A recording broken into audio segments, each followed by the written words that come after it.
வெளிநாட்டில் already implement ஆன விஷயம். ஆமாம், அதாவது ஒரு பாலைவனத்தில் ஒரு பிஸ்னஸ் ஆரம்பித்து நடக்கும்போது விவசாய நலம் அதிகமாக இருக்கிற இடத்துல ஏன் பண்ண முடியும், ஏன் பண்ணலை இதுக்கு முன்னாடி இருந்தாங்க பண்ணோம்.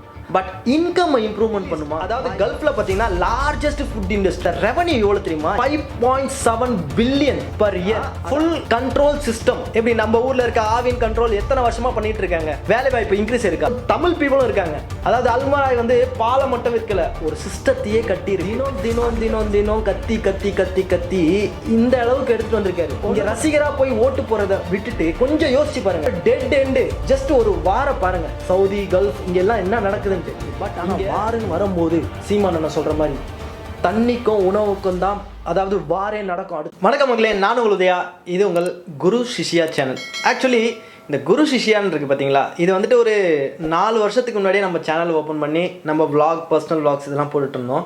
பட் அதுக்கப்புறம் பார்த்தீங்கன்னா நம்ம நாட்டில் நடக்கிற சில விஷயங்கள்லாம் பார்க்க சொல்ல கொஞ்சம் ஒரு சேஞ்சுக்கு நம்ம நாட்டுக்கு முக்கியமான விஷயம்னா இப்போது அதாவது எலெக்ஷன். ஸோ நமக்கு பிடிச்ச கொள்கை அதாவது தற்சார்பு பொருளாதாரம். அதுவும் வெளிநாட்டில் இருக்கவங்கலாம் பார்த்தீங்கன்னாக்கா மேக்ஸிமம் பார்த்தீங்கன்னா அதை நாம் தமிழரோட ஒரு பிரியம் உள்ள ஒரு நண்பர்களாகவே இருப்பாங்க. ஏன்னா அவர் பேசுகிற வார்த்தைங்க, அவர் பேசுகிற எல்லா விஷயமும் பார்த்தீங்கன்னா வெளிநாட்டில் ஆல்ரெடி இம்ப்ளிமெண்ட் ஆன விஷயம். ஆமாங்க, நீங்கள் இந்த ஃபார்ம் இண்டஸ்ட்ரின்னா கூட பார்த்தீங்களேன், நம்ம ஊரில் வந்துட்டு அதுக்கு இம்பார்ட்டன்ஸ் இல்லை. பட் இங்கே ஒரு அப்ராடில் எடுத்துக்கிட்டிங்கன்னு வச்சுங்களேன், சவுதியில் அல்மராய் இருக்குது, அதே மாதிரி கத்தாரில் ஒரு கம்பெனி இருக்குது, யுஏஇயில் ஒரு கம்பெனி இருக்குது. அல்மராய் பார்த்தீங்கன்னா கேரளாவில் கூட இருக்குது. ஏன்னா அவங்களோட பிராண்டை எடுத்துகிட்டு வந்து வச்சுருக்காங்க இப்போ லூலுக்குள்ளே வந்து.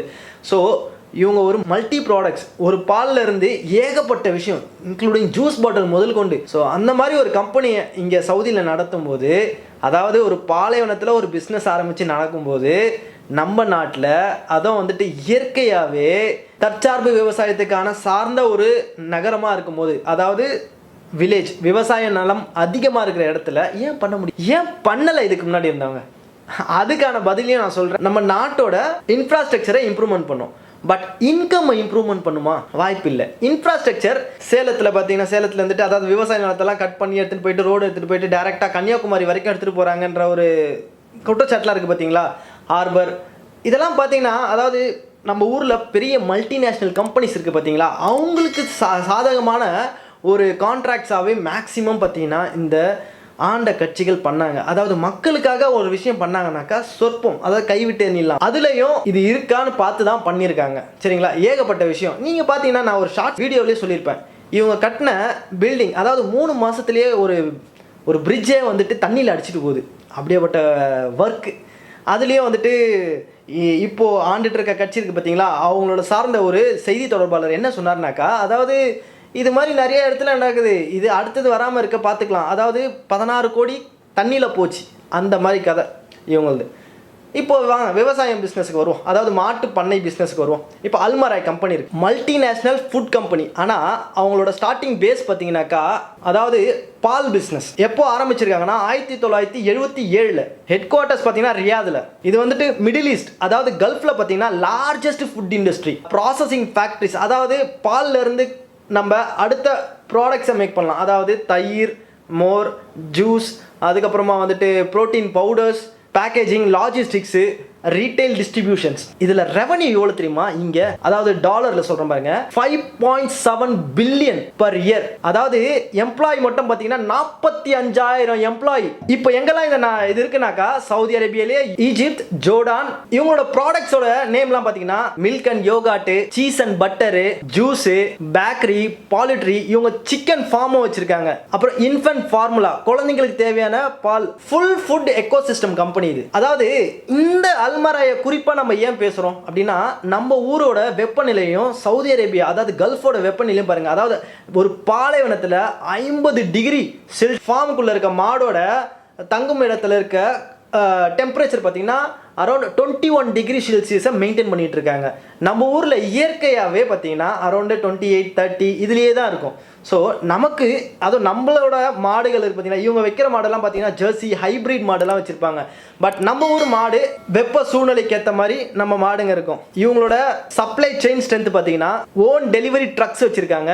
டெய்லியும் பார்த்தீங்கன்னா ஃப்ரெஷ் டிஸ்ட்ரிபியூஷன், அதாவது சிக்கனும் பார்த்தீங்கன்னா இன்றைக்கே கட் பண்ணி அன்றைக்கே வந்துட்டு அது எக்ஸாம்பிள் ஒரு 3 நாள் அதோட எக்ஸ்பைரி டேட்டு 4 நாள் எக்ஸ்பைரி டேட் வச்சுட்டு அப்போவே வந்துட்டு எல்லா சூப்பர் மார்க்கெட் லோக்கலில் இருக்க சின்ன சின்ன மார்க்கெட்ஸ் அதுவும் அந்த ப்ராடக்ட் பார்த்தீங்கன்னா டெய்லி கன்சிஸ்டன்சியாக கொடுத்துட்டே இருப்பாங்க. அதாவது இந்த அல்மரா ஏன் சக்ஸஸ் ஆச்சுன்னா ஃபுல் கண்ட்ரோல் சிஸ்டம். எப்படி நம்ம ஊரில் இருக்க ஆவின் கண்ட்ரோல் எத்தனை வருஷமாக பண்ணிட்டு இருக்காங்க, வேலை வாய்ப்பு இன்க்ரீஸ் இருக்கா? இங்க 45,000 பேர் கிட்ட வேலை செய்றாங்க. நம்ம ஊர் அரசியல்வாதிங்க பிசினஸ் ஃபோக்கஸ் எல்லாமே இருக்கிறதுல இருந்து என்னெல்லாம் பண்ணலாம் எடுக்கலாம். அதாவது நிறைய பார்த்துருப்பீங்க, பால் பாக்கெட்டே பார்த்தீங்கன்னா 1/2 லிட்டர் பால்னா அதுலேருந்து 10 கிராம் 20 கிராம் எப்படி கம்மி பண்ணலாம், அதுலேருந்து என்னென்னலாம் எடுக்கலாம் அப்படியெல்லாம் யோசிச்சு பண்ணவங்க தான் நம்ம ஊர் ஆளு. லாஸ்ட்டாக நான் என்ன சொல்ல வரேன்னா, இங்கே இருக்க அல்மராய் வந்துட்டு just not a small farm, அதாவது சின்ன ஃபார்ம் இல்லைங்க. அதாவது ஏகப்பட்ட பேருக்கு வேலை வாய்ப்பை தராங்க. அதாவது பல குடும்பங்களை வாழ வைக்கிறாங்க. வெறும் சவுதி நாட்டுக்காரங்க மட்டும் இல்லைங்க, ஏகப்பட்ட ஏஷியன்ஸ் இருக்காங்க, யூரோப்பியன்ஸ் இருக்காங்க, அதர் கண்ட்ரிஸ் பீப்புள்ஸ் இருக்காங்க, இந்தியன்ஸ் இருக்காங்க, அதுவும் தமிழ் பீப்புளும் இருக்காங்க. அதாவது அல்மராய் வந்து பாலை மட்டும் விற்கல, ஒரு சிஸ்டத்தையே கட்டி இருக்கு. அந்த சிஸ்டத்தை தான் நம்ம சீமான் அண்ணன் நம்ம ஊரில் அதே மாதிரி நம்ம தொழிற்சாலையை எடுத்துகிட்டு வரணும், நம்ம இளைஞர்களுக்கு வேலைவாய்ப்பை உருவாக்கணும். ஏங்க இந்த மாதிரி ஒருத்தர் தினம் தினம் தினம் தினம் கத்தி கத்தி கத்தி கத்தி இந்த அளவுக்கு எடுத்துகிட்டு வந்திருக்காரு. ஒன்று மட்டும் சொல்கிறேன் பாருங்க, இந்த வாய்ப்பை விட்டோன்னு வச்சிங்களா ஒவ்வொரு இளைஞனும் சொல்கிறேன், இங்கே ஏதோ ஜஸ்ட்டு டிவி பார்த்து ரசிகராக போய் ஓட்டு போட போகிறீங்க. இங்கே ரசிகராக போய் ஓட்டு போகிறத விட்டுட்டு கொஞ்சம் யோசிச்சு பாருங்கள், நம்ம குடும்பம், நம்மளோட சொந்த பந்தம், நம்மளோட அடுத்த வர ஜென்ரேஷனுக்காக நம்ம அரசியல் கற்றுக்கணும். இங்கே இன்னைக்கு ஒரு ஹீரோவை பார்த்துட்டு ஓட்டு போடுறதோ, ஏன் பரம்பரை இவங்களுக்கு தான் ஓட்டு போடுவோம் இப்படி நீங்கள் இருந்துட்டீங்கன்னா நம்மளோட அடுத்த ஜென்ரேஷன் ரொம்ப ரொம்ப கஷ்டப்படுவாங்க, ரொம்ப ரொம்ப கஷ்டப்படுவாங்க. இன்னைக்கு இருக்க சூழ்நிலையில் இந்த வாய்ப்பை மிஸ் பண்ணாதீங்க. இதெல்லாம் வந்து ஒரு டெட் எண்டு. ஜஸ்ட் ஒரு வாரம் பாருங்க, சவுதி கல்ஃப் இங்கெல்லாம் என்ன நடக்குதுன்ட்டு. இங்கே இன்னைக்கு ஒரு காய்கறி விலை, நீங்கள் ஒரு கருவேப்பிலை இதுக்கு முன்னாடி 1 ரியால் 2 ரியாலுக்கு வாங்குவோம், இன்னைக்கு அது 5 ரியால் 6 ரியால். சாப்பாடு விஷயம் ப்ராடக்ட்ஸ் எல்லாம் பார்த்தீங்கன்னா 1 கிலோக்கு மேலே வாங்காதீங்க. ஒருத்தருக்கு இங்கே இருக்க ப்ரொடக்ஷன் கம்மி, அதாவது காய்கறிங்கள்ல இது வரைக்கும் நம்ம ஊரில் எல்லாமே இது வரைக்கும் நார்மலாக கிடச்சிட்டு இருக்கு. பட் ஆனால் வாருன்னு வரும்போது சீமான் அண்ணன் சொல்கிற மாதிரி தண்ணிக்கும் உணவுக்கும் தான் அதாவது வாரே நடக்கும் அடுத்து. ஏன்னா அது இல்லாமல் நிறைய பேர் கஷ்டப்படுவாங்க உலகம் முழுக்க. தற்சார்பு பொருளாதாரம் மட்டும்தான் தன்னோட வீட்டை வாழ வைக்கும், தன்னோட ஊரை வாழ வைக்கும், தன்னோட நாட்டை வாழ வைக்கும். என்னைக்கு தற்சார்பு பொருளாதாரம் பின்னாடி போகிறாங்களோ அவங்க முன்னேறுவாங்க. அதை விட்டுட்டு மற்ற நாடு மற்ற ஆட்களோட நீங்கள் கையேந்தி நிற்கணும், எனக்கு தற்சார்பு பின்னாடி போக முடியாது, நாங்கள் பிச்சை எடுப்போம், நாங்கள் கஷ்டப்படுவோம் அப்படின்னு நினச்சிங்கன்னா உங்கள் விருப்பம். நான் யார் மனதையும் இங்கே புண்படுத்த வரல. என்னோட கஷ்டம், எனக்குள்ளே இருக்க ஒரு ஏக்கம், என்னோட அடுத்த ஜென்ரேஷன், நம்ம ஜென்ரேஷன் இதுலேருந்து எப்படியாவது மீளணும். இன்றைக்கி எவ்வளோ கஷ்டப்படுறோம் வேலை வாய்ப்புக்காக. நம்ம ஊரில் ஒரு வெளிநாட்டில் இன்டர்வியூனாக்கா நீங்கள் சென்னை பக்கம் போய் பாருங்கள், ஏகப்பட்ட கன்சல்டன்சியில் எவ்வளோ கூட்டம் நிற்கிதுன்ட்டு. ஒருத்தனுக்கு வேலை கிடைச்சா போதுமா அப்படின்னு நினச்சிட்டு இருப்போம். இங்கே என்னடானா கேவலமாக நினைக்காதீங்க. மாடு ஆடு கோழி இந்த பண்ணையை பற்றி அதில் சக்ஸஸ் ஆனவங்களை ஜஸ்ட் கூகுளில் போய் சர்ச் பண்ணி பாருங்க. கல்ஃபில் எத்தனை கண்ட்ரி இருக்கு, யூரோப்பில் எத்தனை கண்ட்ரி இருக்குன்ட்டு. நம்ம சீமான் அண்ணன் ஒவ்வொரு ஊருக்கும் பரப்புரை பண்ண திங்கக்கிழமையிலேருந்து ஆரம்பிக்கிறாரு. அதாவது திருத்தணி முருகர் கோயிலேருந்து ஆரம்பிக்கிறாரு. அவரோட ஸ்பீச்சை ஒவ்வொரு நாளும் நீங்கள் கேளுங்க. அவர் பேசுகிறதுல தவறுகள் இருக்கா, இல்லை சரியான விஷயங்கள் இருக்கா, ஆக்கப்பூர்வமான விஷயங்கள் இருக்கா, அதனால் தமிழ்நாட்டுக்கு நல்லது நடக்குமா, அதை மட்டும் பாருங்கள். அது மாதிரி உங்களுக்கு தோணுச்சுன்னா கண்டிப்பாக தோணுங்க. அவர் சொல்கிற விஷயம் கண்டிப்பாக நடந்தால் சக்ஸஸ் தாங்க. நடந்துச்சுன்னா சக்ஸஸ் தான்.